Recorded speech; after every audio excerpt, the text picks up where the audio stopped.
when I started my business, I was a single parent, 26-year-old single parent of a 7-year-old. Like I was never meant to be an entrepreneur. Um, and I'd gone to bingo. So there's a formula that you can find that tells you like how many new clients that equates to.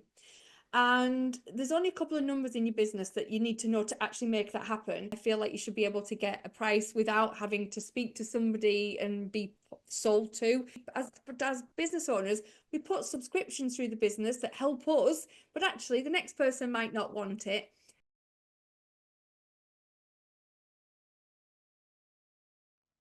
Hello, team. Welcome to another inspiring episode of the ET Project, where we're going to dive into the mind of an industry leader and an innovator who has spent a large portion of her life redefining success in her field. So today, we're going to explore the journey of a passionate entrepreneur. You can probably see my guest smiling in the background there. She's dedicated a large part of her life to transforming the lives of small business owners, much like myself. And this episode is going to dive into the intricacies of achieving time freedom, which we all struggle with, probably a little bit around mastering accountability and leveraging proven strategies for sustainable growth. Our guest will also share some insights from her latest book, which was released just over 12 months ago, and offer some practical wisdom and actionable tips, I'm sure. So please prepare yourself for a captivating discussion. I'm sure we're going to challenge your perspective on how well you're treating your customers, your employees, as well as running your business and managing your time. So here to help us unlock many of the secrets to success in those areas is the time freedom alchemist herself, Miss Tracy Irwin. Tracy, welcome to the ET Project.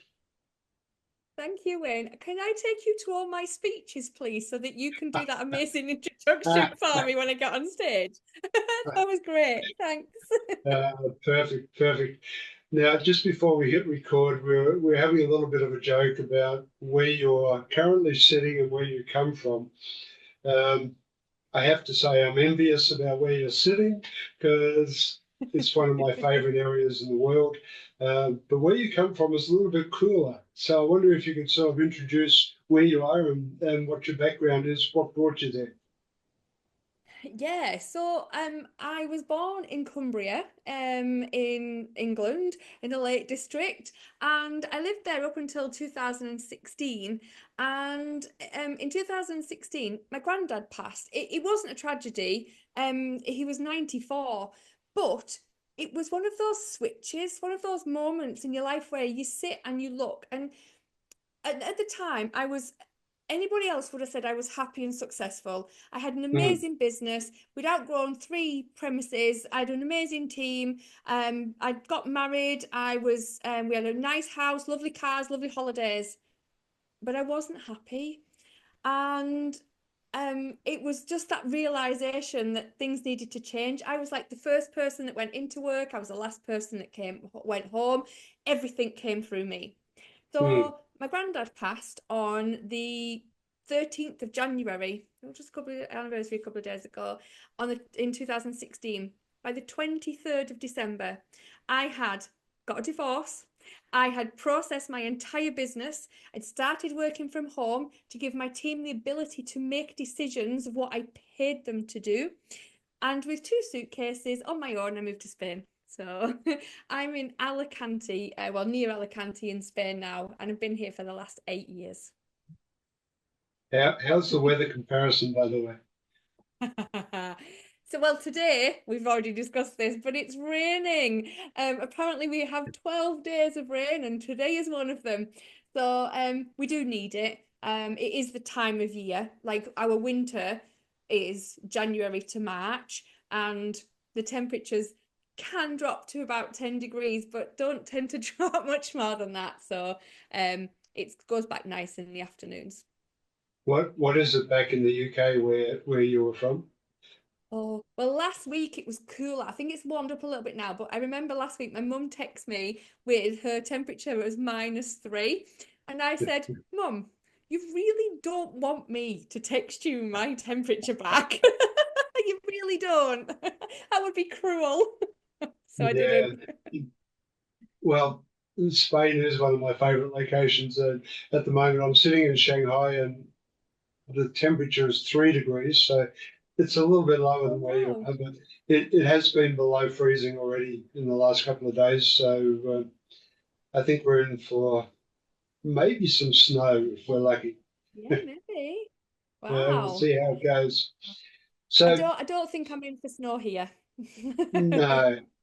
Well, it does snow in Spain. In Madrid on the In certain mountains, parts of Spain it does, but yeah, I don't think Alicante's had it for I think for a while now. yeah. I was surprised when I was there and that happened. And yeah, it's very, very unexpected on my part, I have to say. But yeah. Anyway, Yeah. you've been doing some amazing things. So we were just saying before we hit record, uh, you're such a passionate person about your business and everything you do. And I was reading your book. We're going to talk a lot about your book as we go through our conversation. But just listening to you read the book on Audible, um, you can hear the passion in your voice about everything you were doing. And then when we met the first time, I learned that after 23 years you sold the business. So what Yeah, what the I heck? did. What's been What the going heck? on? What did you do, Tracy? What did you do? So I am passionate. Every time I do my values and ethics, helping others always comes in my top three. It's never gone out my top three. It will Hmm, always be in there. I'm passionate about helping other people, and I think that's what a lot of accountants do. Is they're passionate about helping people to understand and things. And yes, I was very passionate about TI accountancy, and it was a roller coaster. I won't say I enjoyed every minute of it because I didn't. There was parts of it that have made me feel really, really proud, and but I loved helping the clients. And I could have carried on doing that from my home in Spain, but a few things happened. So I had employee issues with like a member of my long-standing team, which kind of right, put me on the back foot a little bit.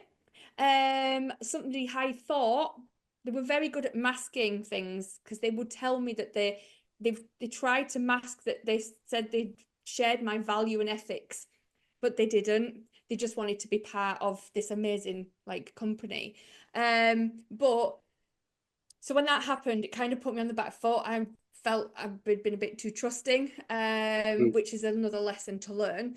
But also, once I'd written the book, and people started to, because the book came because once I moved to Spain, people started asking me, how did I do that? How did I run a business in the UK while I worked in Spain? So that's where the book came from. And I right. actually wrote it in 2017, 18, but then I got imposter syndrome and it didn't actually get published until 2023 because my imposter syndrome was that bad. I was like, why would anyone want to read this? But then once it was published, I realized that lots of people wanted to read it and lots of people had aspirations to do similar things. And I Hmm, think what it was, it's admitting that even though I was head of a successful business, I wasn't happy.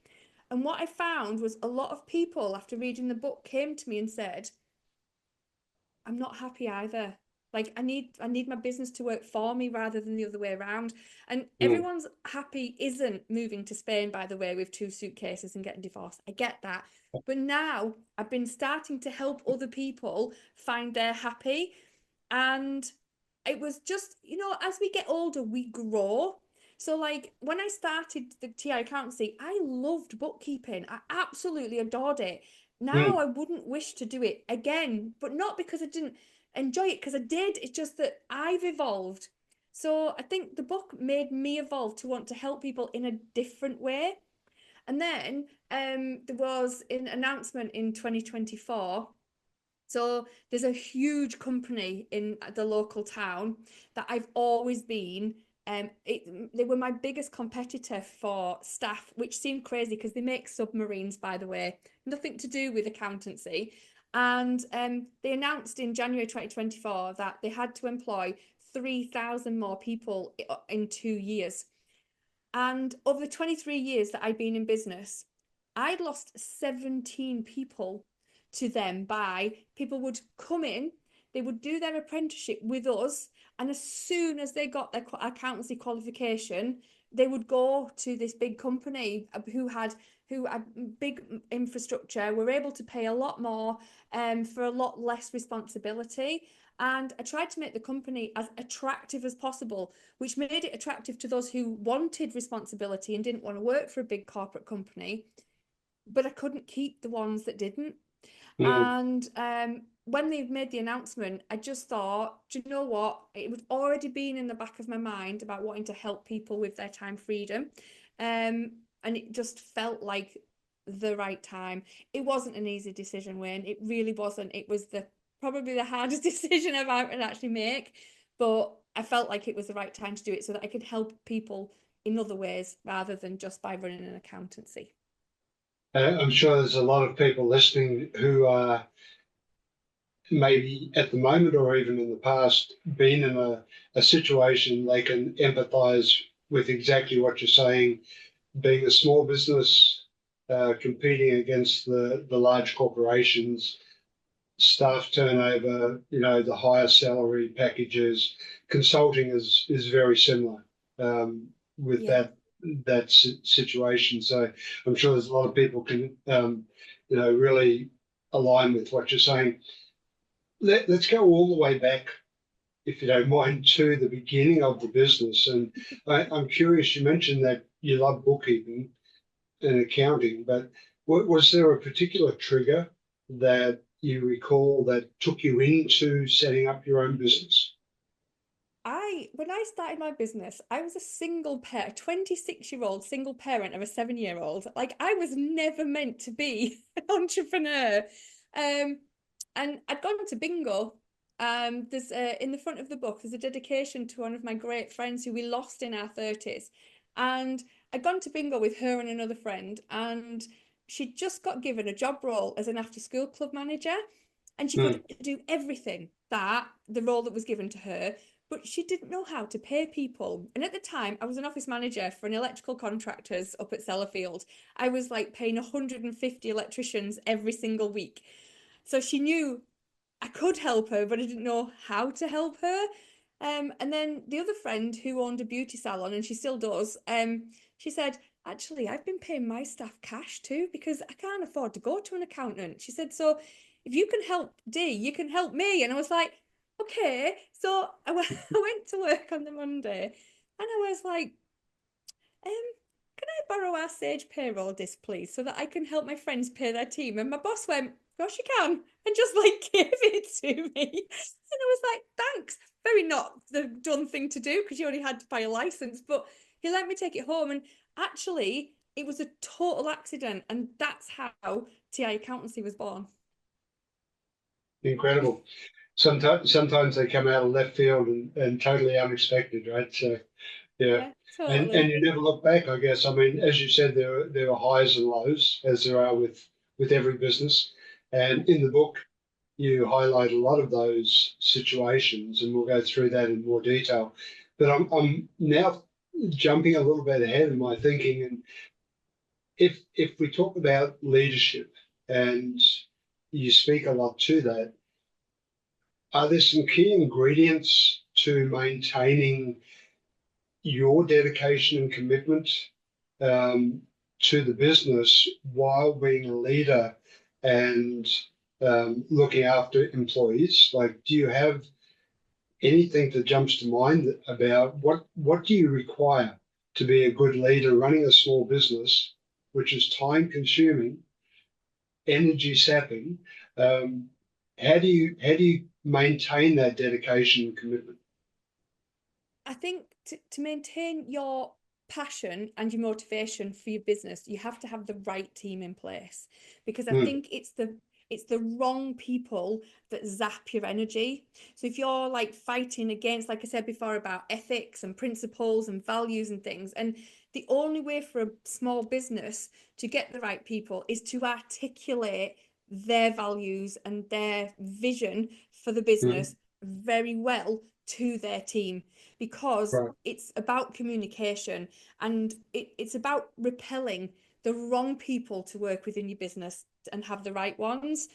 I think a quality that I've found that probably served me well, that I didn't realize served me well, was empathy. So I'm a very empathetic person, and I would never have dreamed of asking somebody to do things that I would never have done myself. Mm, I was never a top-down leader. It was always like I want a team around me, and I wanted to find ways in to give them the inspiration to want to come on the journey with me. And you find, and I do think that you get it out of the right people, but you're never going to get it out of the wrong ones. And I think being able to not take things personally, and be able to draw a line under stuff when it doesn't go quite right, are mm. really good as things to have as a leader.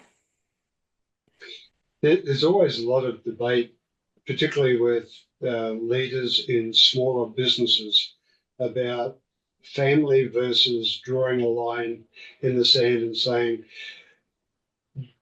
I need to be removed from that relationship with the team. Sounds like you were more on the relationship side rather than standing aside from it.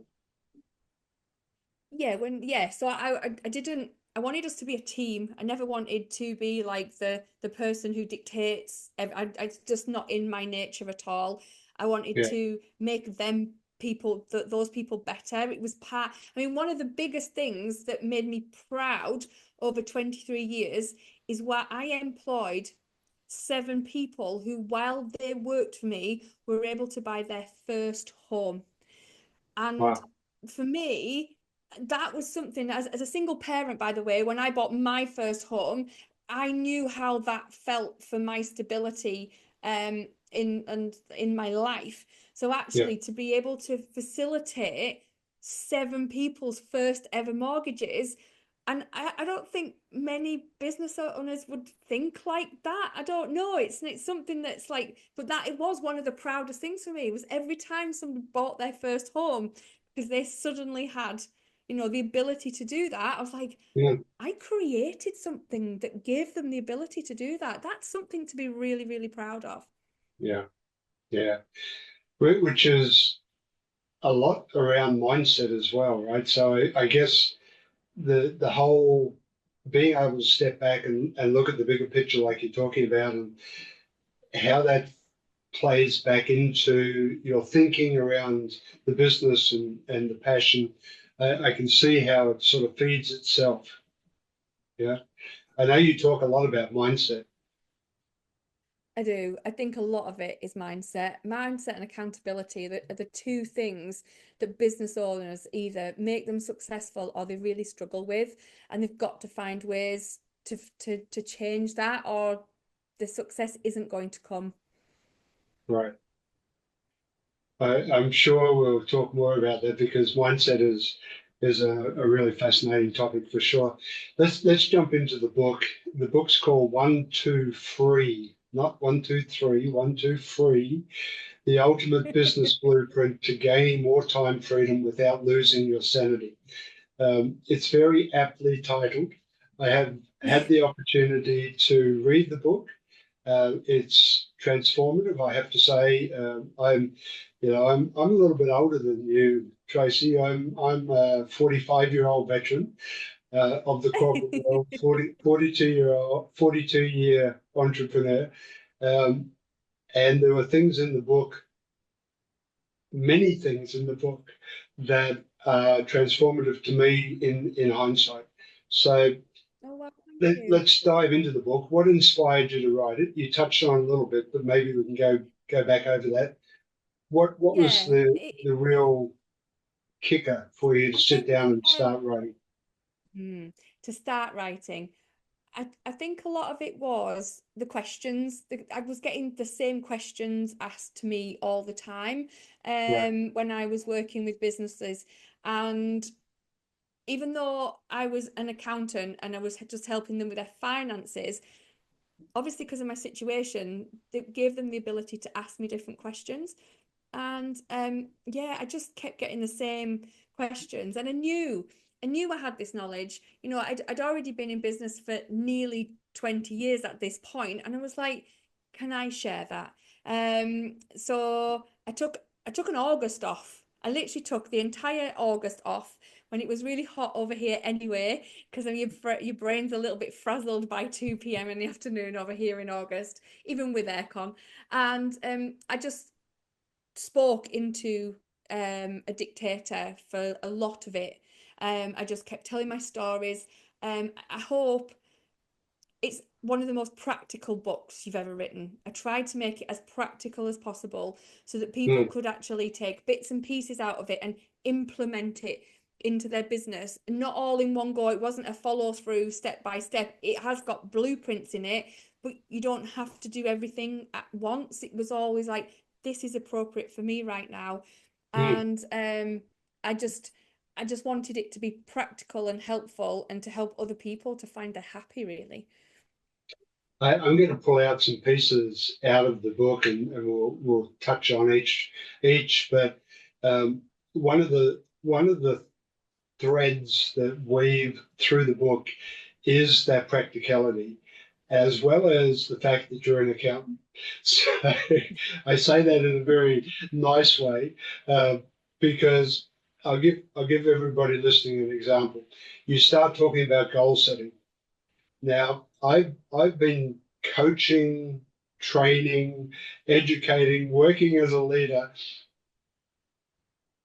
using goal setting my whole life. And I have to say, you're the first person that brought it down to a financial level.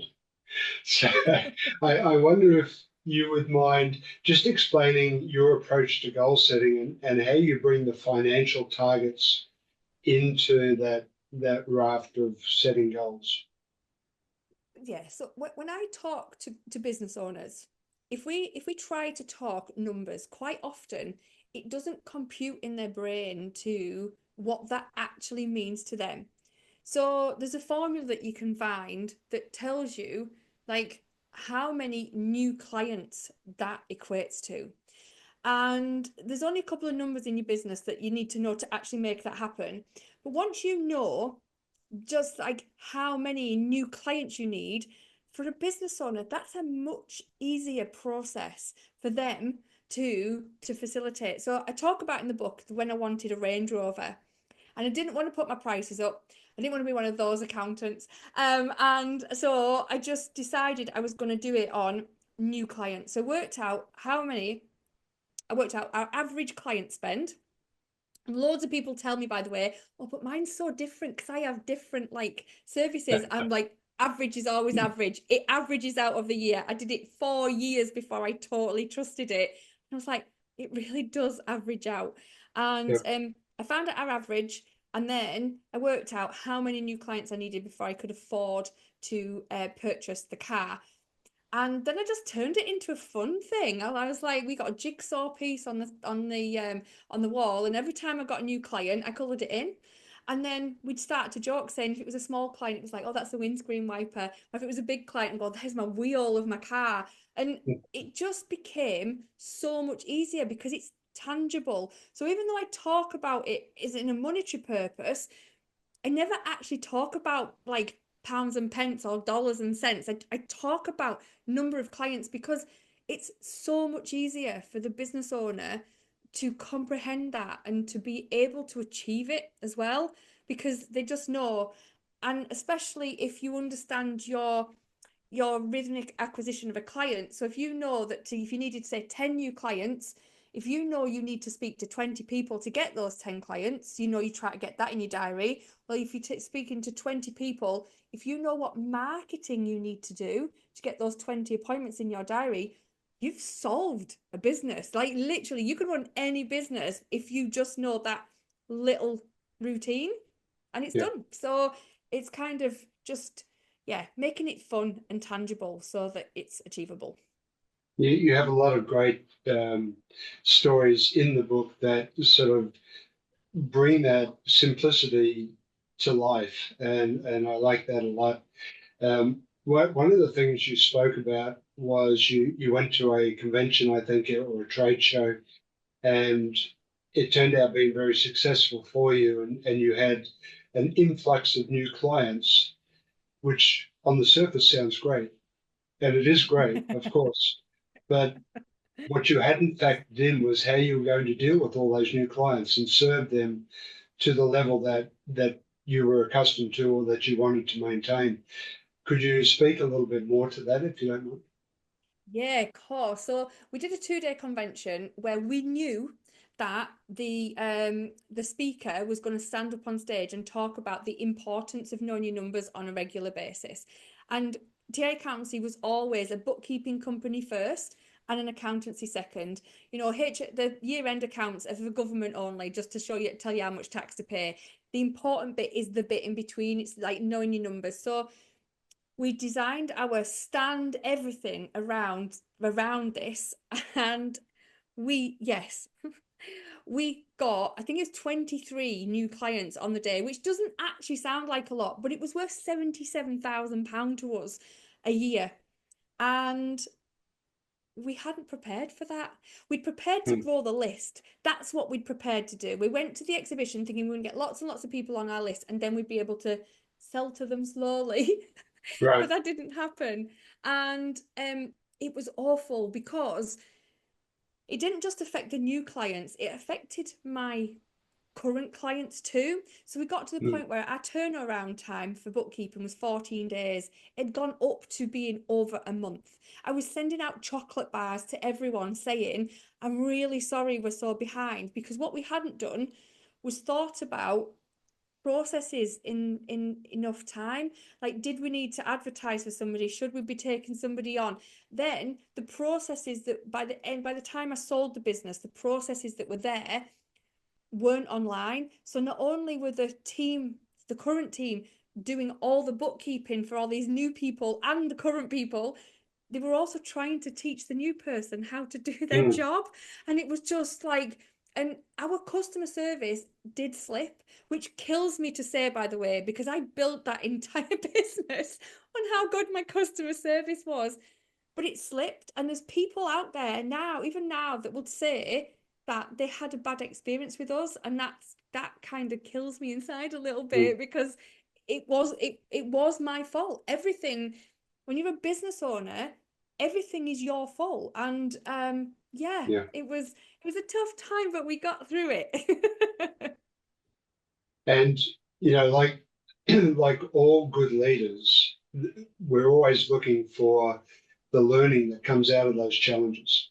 And you spoke in the book about, as a result of that, you now limit the number of new clients well, not now, but when you were in the Did. business, Yeah. you, So when the business did it, we only ever took on 5. So we had like an oversubscribed type business, that if ever more than 5 people came, towards the end we kind of changed it a little bit, and we just had a waiting list. So what we would do is, rather than hmm, say no, we're not taking anybody on, we changed it to, we're not taking anyone on this month, and we put a stop, because we had a facility online where they could find their own price. I'm very I always push transparency. I feel like you should be able to get a price without having to speak to somebody and be sold to.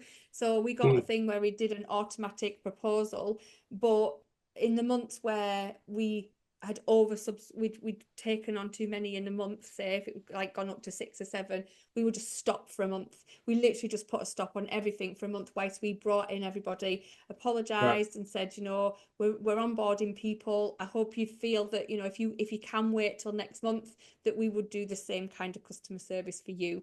And hmm. that worked really, really well. Which is a fantastic outcome, and even coming up with the idea of a waiting list. You're not turning away the client. You just, saying, yes, we do want you, but we can't cope right at the moment, and the transparency that brings, which then leads into another point that you highlight, is the need for planning and learning how to anticipate those types of issues in advance. How important did that become for you overall? as one of the success factors? I think that was primarily my role was like planning quarters. So I did everything in 90 days so that it was never too much, too little. It felt like a really good chunk. I mean, there's books written about it and everything now, isn't there? It's like 90 days is there's a lot of research been done into it. And just making sure that we didn't do too much marketing to make it more popular. And we kept our limits to where they needed to be. If we were getting a little bit slow, then we'd look at why that was happening and then tweak things to push it back up a little bit again. So it was like a tap of turning it on and off, and it's the only thing you can say, it was practice really, because you just didn't know. Like some things shock you, like that they do really well, and then you think you've got an absolute no-brainer and it just doesn't go anywhere, and you're like, oh, I'll try. And to tweak, knowing that what is you're saying is valuable, then you just tweak it and see whether it's Right. the wording or the wrong market. So yeah, I think that's what a business owner should be, is looking forward and tweaking things to make sure that the cycle of new clients is coming in. Well, one of the areas that's dear to my heart, I've had the opportunity to introduce in three different companies a complete quality system. You talk about procedures, standard operating process or procedures or whatever you want to call them, but you found early in the company's life the value of having procedures to bring people on, to get people up to speed quickly, etc. Could you step through that process, how that came about for you and what your experience Yeah. was? I mean, I read the E-Myth quite early on in my business, and I totally understood it. And I was like, oh, this is brilliant. But then I did the old thing, which a lot of people do, by the way. It's like, oh, there was only me and my mum working in the business at the time. Can't really push procedures on my mum, and I didn't do it. And then as the business grew and I got more, I was like, oh, let me revisit the E-Myth, because like I was getting lots of questions and I was like, I don't want to be doing everything here. But I tried to do lots of videos and things so that people knew what they were doing, but I couldn't get them on board. It was kind of a bit too late. Mm, So we struggled through and we did a lot of procedures. But then I found my payroll manager was going on maternity, and everyone else was going to have to do like her. We were getting bringing somebody in to do her right. role, and it was the perfect opportunity to. So one year I set it as a goal that I did the organization chart. I worked out what responsibilities was everybody's, like the big things that were mine, and then I listed all the responsibilities and things that they did. And then I gave them time. So I gave them time in their work time to then make their own procedures. Like some were better than others, by the way, at doing this. Some people don't want to, they're not into it was harder to make some people do it, but I forced it because it was so important that Yes. we needed a procedure manual. And we did it on Dropbox for a while, and it was hard to because you had to tell people every time you change something. Um, it sometimes it slipped your mind if you changed the procedure. And so even though it worked 80% of the time, it wasn't perfect. And then I found something called Waybook, and Mm, it's an online platform that does it everything. And it's still in there, like our entire accountancy. And when you changed a procedure, it would inform everybody that the procedure was like changed, so that if you knew that that was something that you also did, you could read it. And if it wasn't part of your remit, it didn't matter, because if you had to do that job, you'd have gone to the system whilst you were doing it to check it anyway. So it just grew over time. But the best thing I did was to get the team to write their own procedures, mm, because the document became their responsibility, and right. that brought them they played ball then, rather than the time that I tried to write it on my own. I just opened my account with Waybook. Thank you for that. I wasn't aware You're of very that. welcome. Yeah. You're good. If you do systems and processes, Wayne, you are going to love it. I I had a quick play with it this afternoon, and it does look very interesting, I have to say. So I'm sure we'll talk more about that between you and I outside of this conversation. But yes, it looks very interesting. And another area that I know for small business operators, whether they own the business, whether they're running the business, is this ability to, it's not pushing back, but it's the ability to say no. If I say yes to this, something else is going to suffer, and I need to be able to say no. Um, as simple and straightforward as that sounds, the human psyche, particularly for people who are passionate about what they do, struggle to do this. How did you bring that about as part of your toolkit? A lot of it is structure. So I am that entrepreneur that loves the shiny new object. I'm not going to deny that. Like I learned a long time ago that if it's not a hell yes, it's got to be a no, because there is so much out there that we could do, that we can look. I've also got like a policy that I have to go to sleep on something for a week. And if I still think it's a good idea after a week, then I'll Mm, start to research it, because there's so many ideas I've had in the past where I have thought, oh, that's a good idea. And then I just start it over because, and it's like distracts me from everything else that I'm meant to be doing. And then I'm like, oh, that didn't work. That was rubbish. Why did I do that? So it was a if it's if so a couple of things. I have a could do list. So every yeah, year I go down everything that I could do, and then I pick the goals that I'm going to do for the next right. 90 days, so that the could do list stays there. I've not forgotten about it, but often when I come back to it in the next quarter, I'll take some of the stuff off because I'm like, I'm not interested anymore. And or the time's passed. And having a structure, so my diary is very color coordinated. It's Right. very structured, and I put time in my diary for when I do my work with myself. I'm a big believer that, you are your most important client. And when you Yes. turn up at a meeting with a client, like I turned up to you with you today, I would have never have let you down. So when I make a meeting with myself, like, why would I let me down? Like, I'm my Right. most important person. So in my diary is chunks of time when I'm actually going to get work done. And every Friday, I go through what I need to do next week and I actually write the titles into those time brackets. So I already know what I'm working on next week.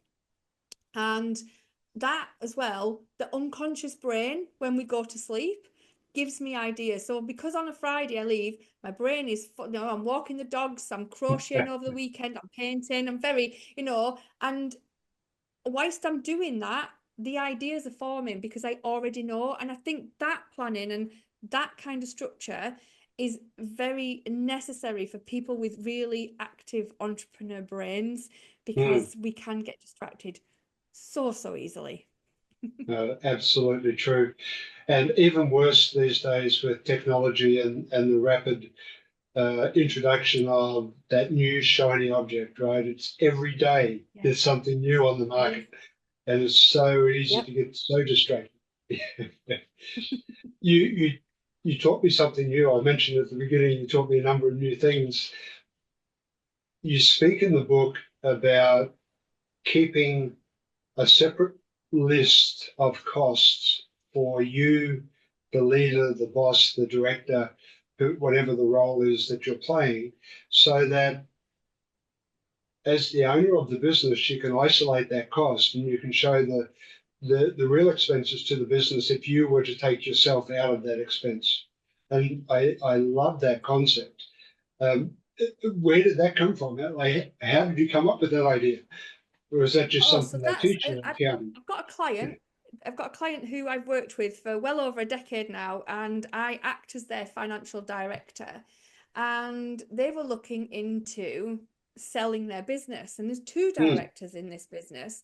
And we called it Ground Zero. And he said, what would the company look like without me in it? And I was like, and his question made me go, oh, that's going to take a long time for me to take it out, because all the employers' national insurance was all clubbed together, all the suspense was all clubbed together, everything was clubbed together. And so me and the bookkeeper who looked after their bookkeeping split everything from the beginning of that year. And we just had two lines for everything, you know, company pension, director's pension, everything, the travel costs, directors, the subscriptions that would leave with them, Right. because we as business owners, we put subscriptions through the business that help us, but actually the next person might not want it. So we separated everything, and we continue to separate it. And then whenever somebody else comes along, when they say to me, my ideal, because I have a conversation with them first to see whether they, you know, they're false exiting their business or they're really exiting their business in 5 years, say, Mm. then we implement that straight away, because I never want to have to do that work again to be able to split it out. So actually, it came from a client who wanted to sell their business and understand what their business was worth without them, rather than just giving the entire P&L and balance sheet to an investor. But it's such a clever idea. It's a simple, It is clever it idea. is because, as you said in the book, by taking your own cost out, you can actually show more value in the business, um, Yeah. and therefore make it more attractive to a potential buyer. So I'm working on that right now. Oh, You've excellent. Hey, inspired see, me. told you it was a practical book. Very much so. By the way, do you have a copy of the book somewhere handy there? I do, some here. So that's the book. There you go. One, two, three. All right. One, So two, three.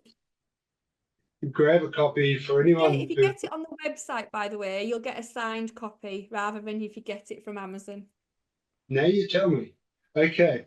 But anyway, um, anyone that's running a small business, I would highly encourage you. And you're very gracious as well. You identify a number of other books in the book that were instrumental for you in learning different aspects. And I really applaud that with any of the authors that I speak with. One of the things that your website has, and I don't know whether you talk about it in the book, but your website has a time freedom quiz. And That's I since the took book. your time freedom quiz. My overall score was 78. Oh, well My done. That's lowest, okay. uh, it's in the average range. So It is in the average I'm range. guessing you have to be 80 or higher to get in that green color zone. But So which ones were in green? Which ones did you do well in? team and marketing. So I had Perfect. Okay. 90% in team, 85% in marketing. Uh, dare I say, my worst, however, was 53% in finance. So for all of my team, if you're listening, stop listening. We will be talking about finance on Monday, team. And for all of my friends who know me over my career, they will be saying, how is that possible, Wayne? I, in my career, I'm so focused on money. But anyway, all right. But very interesting quiz. It's a quick quiz, but it gives you some great insights. So, there's what, six different areas that you break the result down into, and it gives you a nice snapshot of, what you could be thinking about that maybe you were blindsided by, which is great. It is. I really enjoyed creating that quiz. It was a lot of thought went into it, Yeah. because it helps me to help other people. So I look for things that where a lot of people, like, I'm one of the biggest things that from that quiz that came out was, I am shocked at how many people don't know their break even point. And I think that's such an important number to know in your business, because actually, if you Yeah. don't know you have to turn over £13,000 before you even go into profit, then how are you setting your goals? So that's one thing. So it's not just helping my clients, it's also helping me to know what to teach as well. Yes. So we're the first, my Q1 goals for this quarter is we're actually making the time freedom like quiz into a course. So Mm. actually what we're doing is putting it onto there so that people can actually, once they realize where their like blind spots are, they can actually go into the course, and actually I'm there in video to help them. So that's like my next step now. Very good. And you sort of answered what I was going to ask you is you've sold the business. What are you doing with all your free time? You must be climbing the wall now, or are you just spending the whole time on the Um, beach? Come on. What do you? I know. I had another business idea back last year, and I told my partner, and he was like, Tracy, please. He said, please don't look into this until 2025. You deserve a break. He said, please. And I was like, all right, I promise. So I promised I wouldn't look into it till 2025. I was sat here on the 2nd of January starting to research it because I kept my promise. But this was one of these ideas that every night I got up and thought, no, Tracy, it's still not a rubbish idea. So after we've done the course, I have a business idea. It's more on customer journey than it is on time freedom, but they're still connected because I want to help people gain better client retention and more client acquisition. And it Mm. came from selling TI accountancy, really, because I knew I was good at customer journey. I knew I was good at keeping, like, letting my clients feel VIP. But until I sold the business, I didn't realize how much. Because this new accountancy, however much they say that they share my ethics and my vision, they don't share my excellence in customer journey. And I had a lot of concerns with that, but like moving forward, and I couldn't have done due diligence to find this out. There was no way that I could Right. have known that this would happen. And I think it shocked me that everyone doesn't keep the communication going with their clients as much as I did. Mm. And that started the idea that, hang a minute, can I help other businesses to improve their customer journey? So I'm doing research at the minute to see whether, and the only way I can describe it, it's like mystery shopping, but for small businesses. So like we already have Okay. mystery shopping for supermarkets and restaurants and things, but I want to do it on chiropractors, on hairdressers, HR people, so that they know and they can try and improve. So I've decided the survey is out at the minute. By the 14th of February it'll be finished, and I will have made a decision on whether this business goes ahead. And if it doesn't, then I'm back to the drawing board about what I'm going to do with my time, Wayne. But More time for but pina I don't coladas know. on the beach. Oh, I wish I drank alcohol. I don't. I don't sunbathe. I'm the only British expat in Spain that doesn't drink and doesn't sunbathe, I think. Oh my. Oh my. How do you stay current with your knowledge of the business world, leadership? Like, are you a lifelong learner? Do you continually educate?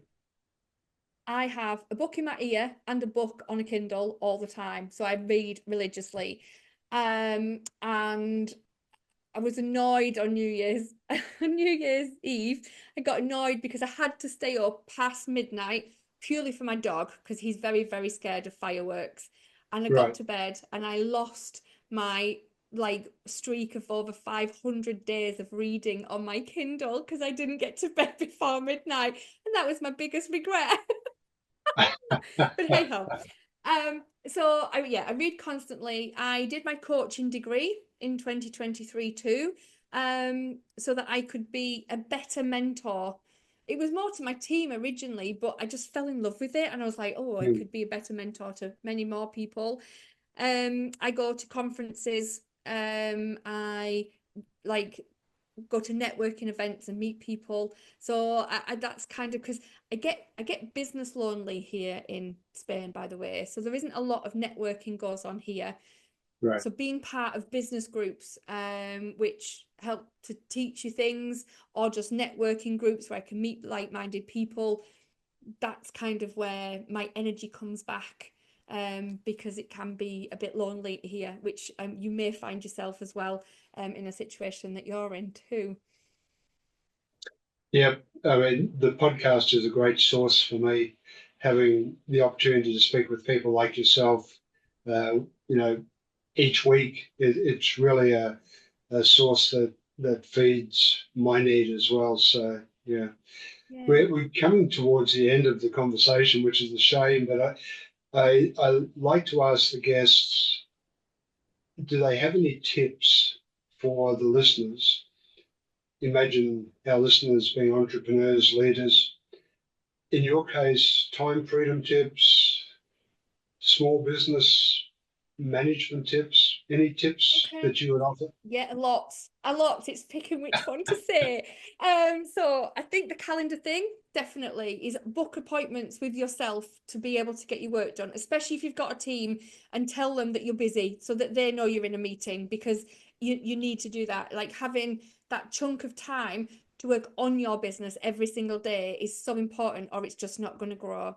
Another Mm, one is to separate your bank accounts into separate sections, especially even if you can't do it all, just by having a tax account where you put a percentage of your cash into your business into the tax account every single week, so that you never ever have to worry about owing the government every money, will be a huge thing for you when when the accountant tells you how much tax bill is, because you can be really smug and go, I've already got it saved up, it's already there.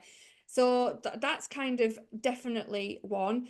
And it is just about, and this is the hardest thing for me, by the way, it's taken a long time to do this, but not taking things personally in business, mm. trying to be able to see that, seeing the other person's perspective, that, and kind of not compensating for it, but actually just acknowledging it.